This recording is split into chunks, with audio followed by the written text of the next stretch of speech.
Breve historia de Richard Baxter. Richard Baxter, que vivió entre los años 1615 y 1629 en el pueblo de Roundstown, cerca de la ciudad de Redbury, en el condado de Rothfield, Inglaterra. Era el único hijo de Beatrice Adeney y Richard Baxter. Debido al hábito de juego de su padre y las deudas heredadas y la mala salud de su madre, Richard vivió con sus abuelos maternos durante los primeros 10 años de su vida. Cuando su padre se convirtió mediante la mera lectura de la escritura en privado, Richard regresó a su hogar paterno. Luego reconoció que Dios usó las series de conversaciones de su padre sobre Dios y la eternidad como un instrumento de mis primeras convicciones y aprobación de una vida santa. La educación de Baxter fue en gran parte informal. Más tarde escribió que tuvo 4 maestros en 6 años, todos los cuales eran ignorantes y 2 llevaban vidas inmorales, dice él. Sin embargo, tenía una mente fértil y disfrutaba leyendo y estudiando. Una enfermedad prolongada y varios libros, en particular el de William Perkins, trabajos, fueron los medios que Dios usó para, según él, resolverme por sí mismo, escribió Baxter. Cuando tenía 15 años se sintió profundamente afectado por la actitud de Richard Sievers, la caña magullada. Sives me abrió más el amor de Dios y me dio una comprensión más viva del misterio de la redención y de cuánto estaba en deuda con Jesucristo, dice. Posteriormente, Ezequiel Culverwell, Tratado de Fe de 1623, dice que al leerlo me hizo mucho bien, comenta. La educación de Baxter mejoró cuando se transfirió a la escuela primaria de la ciudad de Rochester, donde recibió algo de apoyo para la matrícula de un maestro de escuela llamado John Owen. Su mejor maestro allí fue un ministro erudito, Francis Garbutt, que se interesó mucho por Baxter.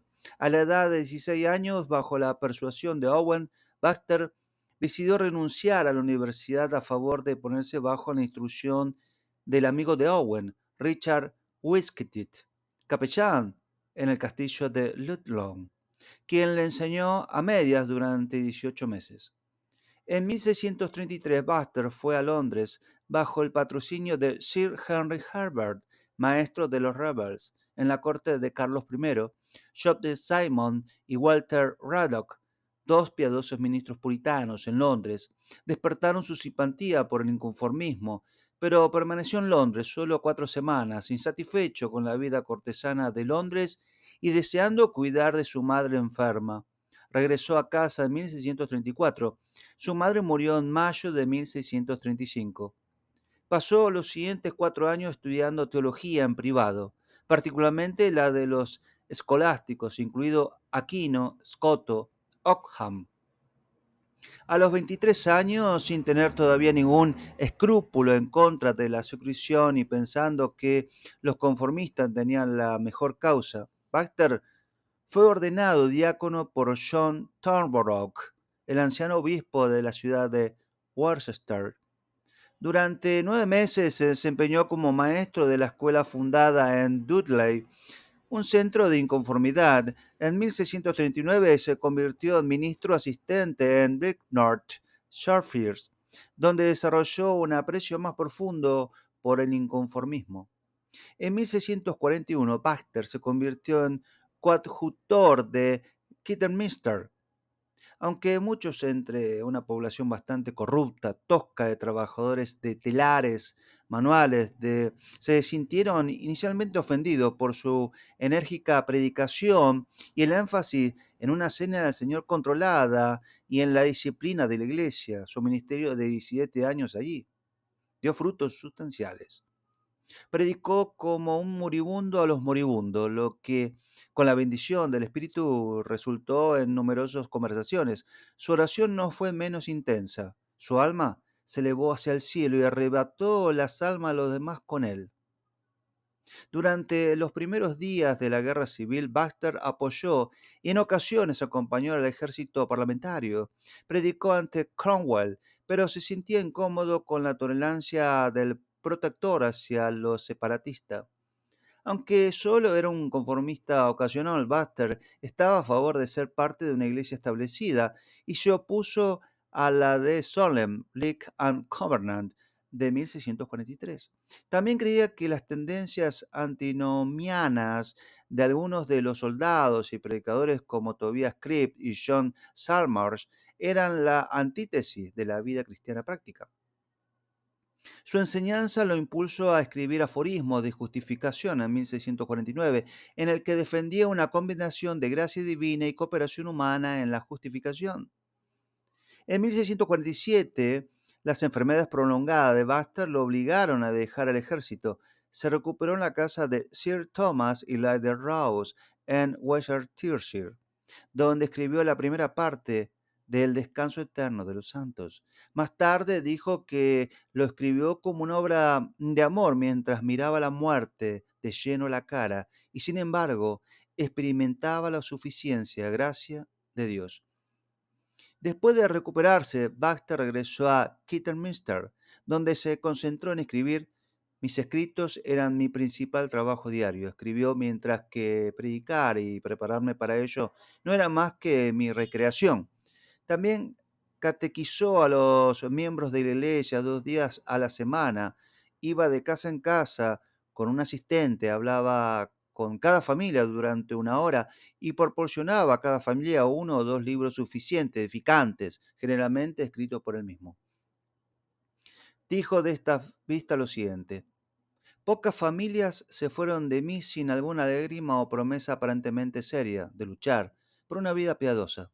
Añadió él, algunas personas ignorantes que durante tanto tiempo han sido oyentes inútiles han obtenido más conocimiento y remordimiento de conciencia en media hora de revelación de cerca de lo que obtuvieron con la predicación pública de 10 años. Las visitas domiciliarias dieron sus frutos. La congregación siguió desbordando su lugar de reunión, por lo que hubo que añadir 5 galerías.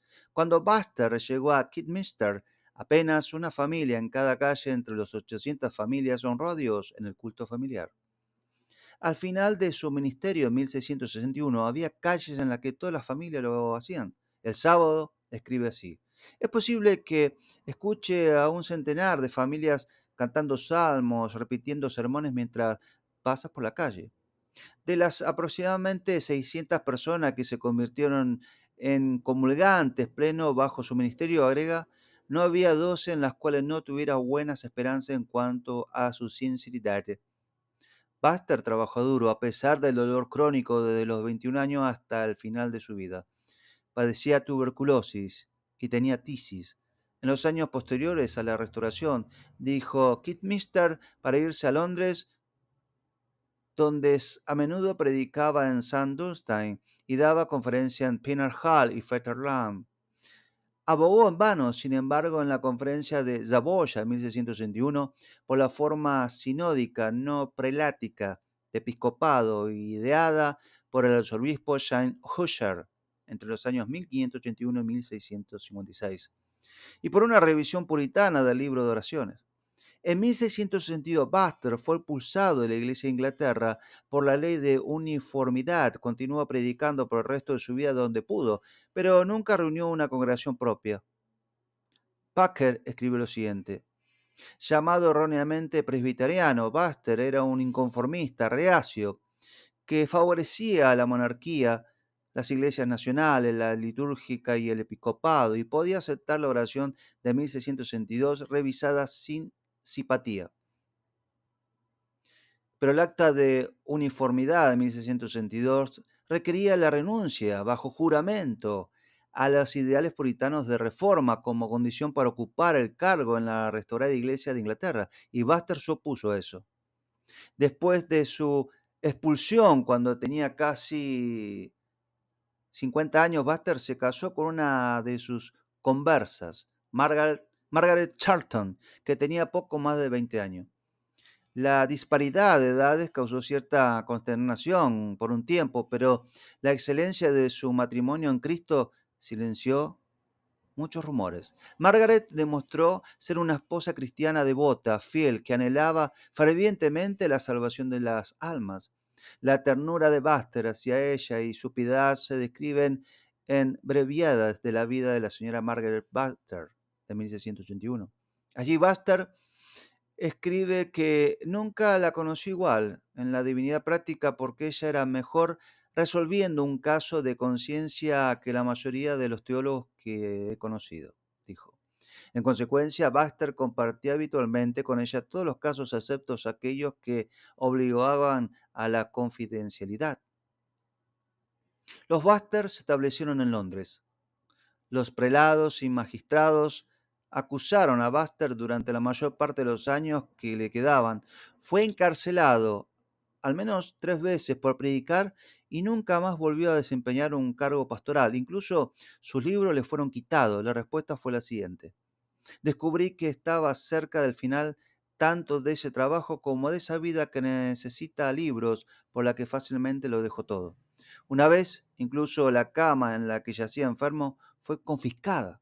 Después de que Jacobo II subiera al trono de 1685, Baxter fue acusado de atacar al episcopado en paráfrasis del Nuevo Testamento y fue llevado ante el Lord Chief Justice, Sherford. Schaeffer acusó a Buster de comportamiento sedicioso, llamándolo un viejo pícaro que envenenó al mundo con su doctrina Kidminster. Schaeffer continuó exclamando lo siguiente. Este perro engreído, terco, fanático, que no se conformó cuando podría haber sido preferido, cuélganlo. El obispo de Londres intervino y Buster se salvó de una paliza pública, aunque todavía estuvo encarcelado durante 5 meses más. Buster finalmente se benefició de la ley de tolerancia de 1689, introducido por William y Mary para proteger a los inconformistas. Pasó sus últimos días en el agradable entorno de Charterhouse Square. De vez en cuando predicaba a grandes multitudes allí, pero pasaba la mayor parte de su tiempo escribiendo. Cuando se estaba muriendo y un amigo le recordó los beneficios que muchos habían recibido de sus escritos, Pastor respondió lo siguiente. Yo era solo una pluma en la mano de Dios. ¿Y qué alabanza se debe a una pluma? Para cuando murió el 8 de diciembre. En 1691, Baxter había escrito alrededor de 150 tratados, así como cientos de cartas y artículos inéditos. Los escritos de Baxter son una extraña mezcla de teología. Fue uno de los pocos puritanos cuya doctrina de los decretos de Dios, la expiación, la justificación, eran todo menos reformadas. Aunque generalmente estructuró su teología a lo largo de líneas de pensamientos reformados, con frecuencia se inclinó hacia el pensamiento arminiano. Desarrolló su propia noción de redención universal que ofendía a los calvinistas, pero mantuvo una forma de elección personal que ofendía a los arminianos. Rechazó la reprobación. Fue muy influenciado por los amiraldianos e incorporó gran parte de su pensamiento, incluso el universalismo hipotético, que enseña que Cristo murió hipotéticamente por todos los hombres, pero su muerte solo beneficia a los que creen. Para Buster, el enfoque de Buster hacia la justificación se ha denominado neonomianismo, es decir, nueva ley. Dijo que Dios ha hecho una nueva ley que ofrece perdón a los quebrantadores arrepentidos de la antigua ley, la fe, el arrepentimiento. Las nuevas leyes que deben obedecerse se convierten en la justicia salvadora y personal del creyente que se sostiene mediante la gracia preservadora. La soteriología de Buster entonces es amiraldiana, con la adición de la enseñanza de la nueva ley arminiana. Felizmente, estas doctrinas erróneas no surgen mucho en los escritos devocionales de Buster, que están orientados principalmente a alentar a la santificación de uno en lugar de enseñar teología. Buster profesaba resentimiento por tener que escribir tratados polémicos. He escrito sobre controversias, pero solo para ponerle fin, no para hacerlas. Hans Werthmann ha demostrado, sin embargo, que aunque irónico en algunos aspectos, Buster también podría ser provocador, un llamado a los inconversos. Este tratado clásico de evangelización basado en Ezequiel capítulo 33, versículo 11, revela la preocupación apasionada de Buster por la evangelización. Es un llamado ferviente, razonado a los inconversos para que se vuelvan a Dios y acepten su misericordia ofrecida. He aquí un ejemplo.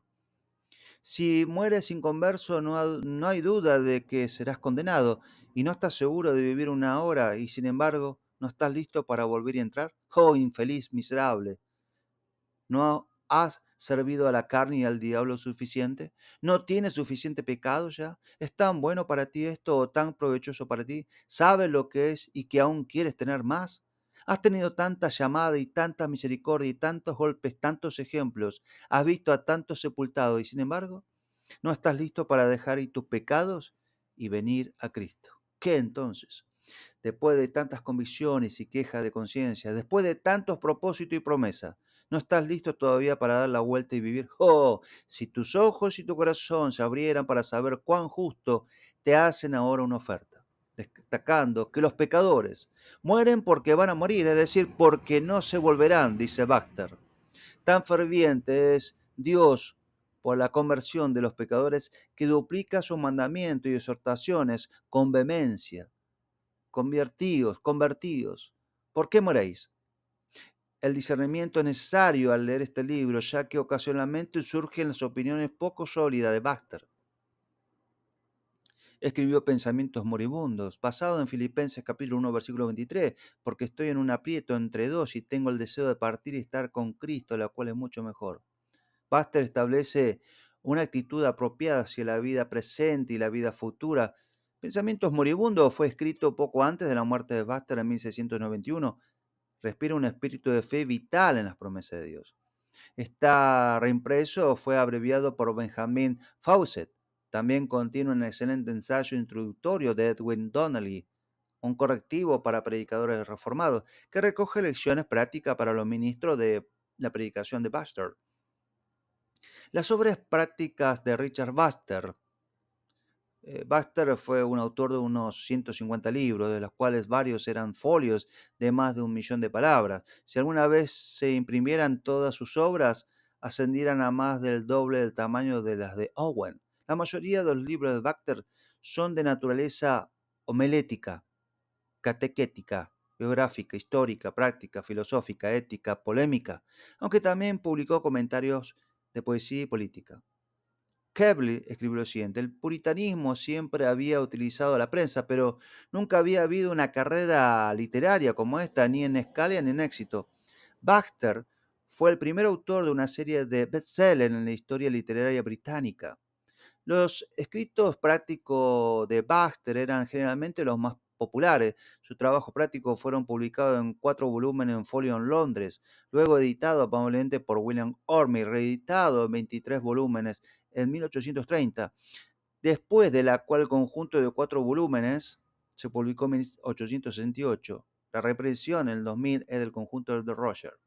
El primer volumen, un directorio cristiano de 1633, ofrece una profunda comprensión de la vida del creyente, exponiendo la divinidad práctica y causística en más de 1 millón de palabras. Ningún trabajo puritano sobre teología aplicada se ha acercado a la popularidad, alcance o profundidad de ese tratado, con amplio interés en la consejería y en la vida práctica y bíblica en la iglesia de hoy.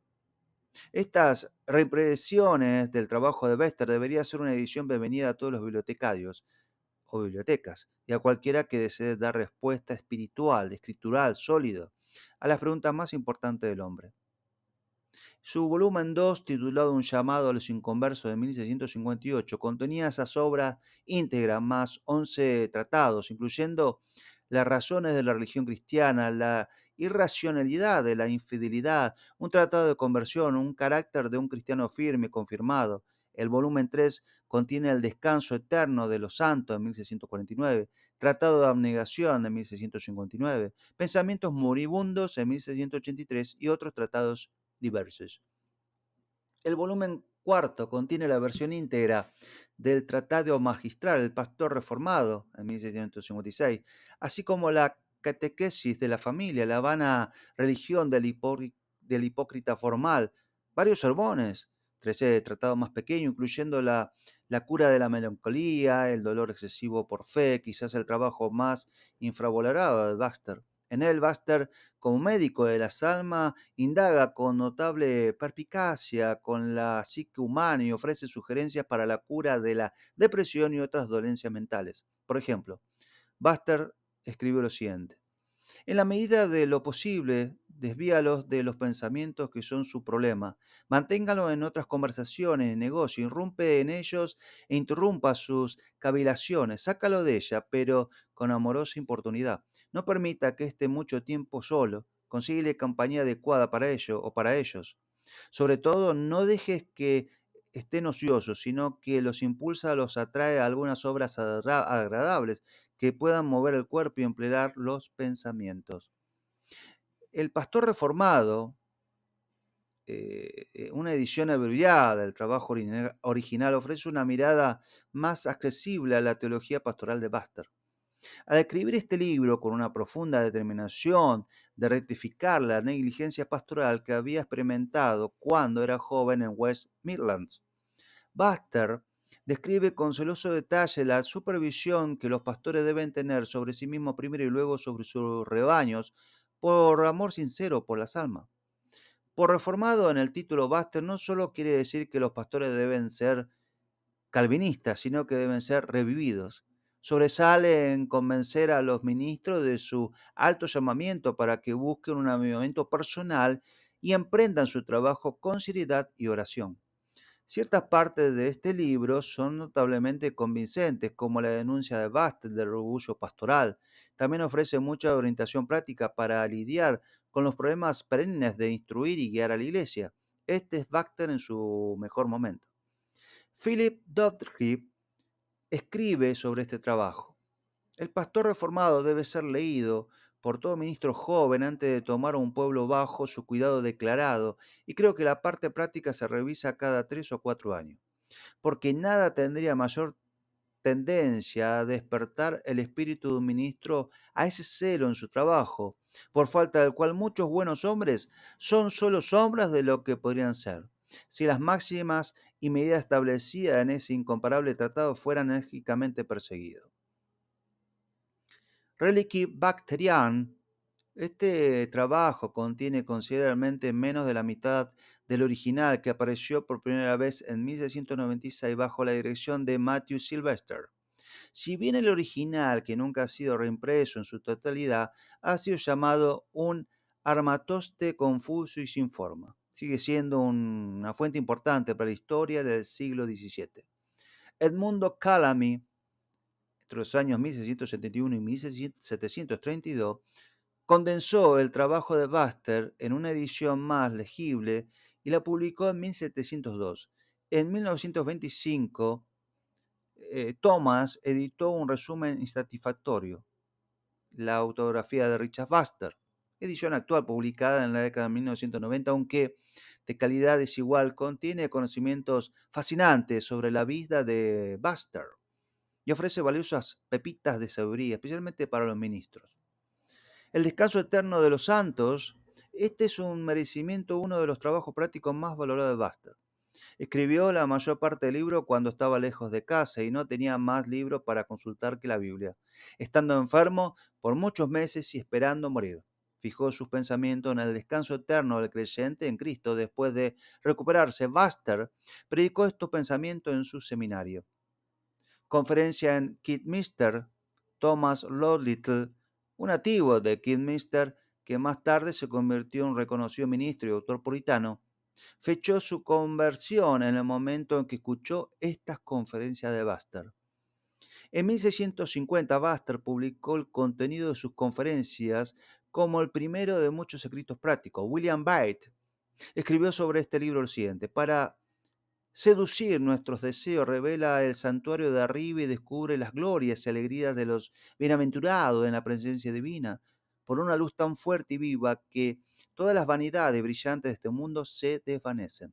En la comparación, y un creyente sincero los despreciará, como una edad madura hacia los juguetes de los niños, para excitar nuestro miedo. Quita la pantalla y hace que el fuego eterno del infierno sean tan visible y representan las pasiones atormentadas de los condenados en colores tan terribles que, si se considera debidamente, controlarían y controlarían los apetitos desenfrenados, silenciosos de los condenados, miserables, más sensuales.